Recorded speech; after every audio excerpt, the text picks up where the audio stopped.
Salut à tous, bienvenue dans Sortie de Veille, le podcast quotidien de Mac Génération. Netflix est en train de discrètement enterrer son abonnement d'entrée de gamme à 8,99€. Le service de streaming veut vendre soit de la formule avec publicité, soit un abonnement plus cher. Pour le moment, ça se limite uniquement au Canada, mais demain la France pourrait bien être concernée aussi. On s'en reparle dans quelques minutes. En deuxième partie d'émission, on va revenir avec Pierre sur un sujet délicat pour toutes les grandes plateformes qui distribuent des applications, l'émulation de vieux jeux vidéo.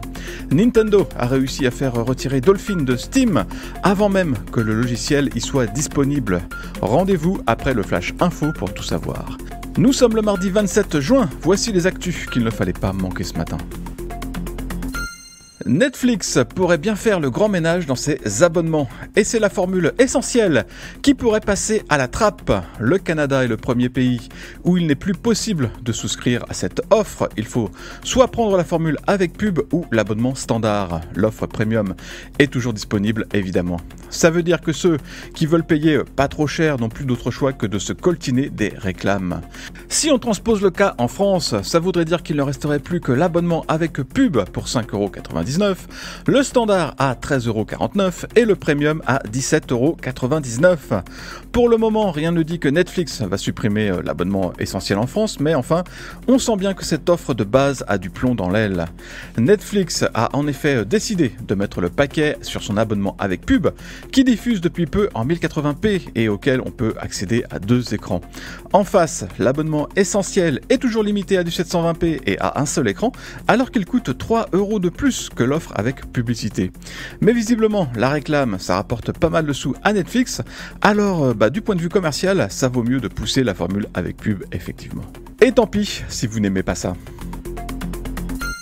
La fonction de détection des accidents de voiture continue de provoquer de sacrés maux de tête aux services d'urgence. Durant un festival de musique aux États-Unis mi-juin, les centres d'appel ont été assaillis par des coups de fil bidons provenant d'iPhone 14 qui ont faussement détecté des accidents. Les smartphones des festivaliers ont pris les mouvements de la foule comme des crashs de voitures, activant des appels au premier secours 5 fois plus importants qu'en temps normal. C'est un vrai problème, car pendant que les secours tentent de savoir si oui ou non il s'agit d'un appel à l'aide légitime, les vraies urgences doivent attendre leur tour. Dans le cas du festival, les autorités ont demandé au public de désactiver la fonction de détection des accidents. Et ça a fonctionné, vu que les appels involontaires ont diminué de moitié. C'est peut-être un message de prévention que les festivaliers vont entendre partout dans le monde.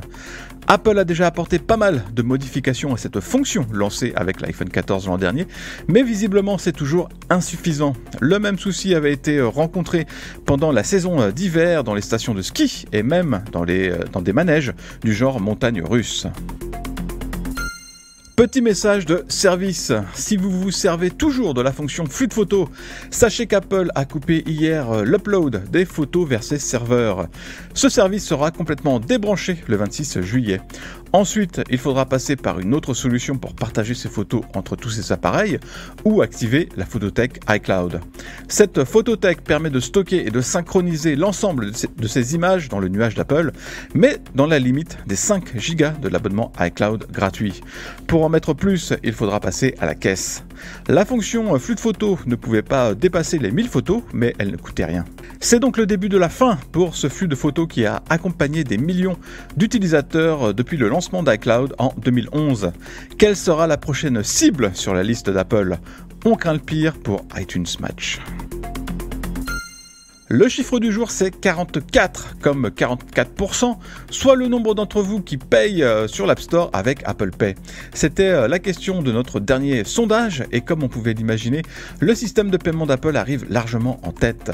En deuxième position, vous êtes 28% à avoir enregistré une carte bancaire pour acheter des applications et payer vos abonnements dans l'App Store. Autre option possible, les cartes cadeaux et aussi PayPal, qui est moins connu. Ces deux moyens de paiement tournent autour de 9% chacun.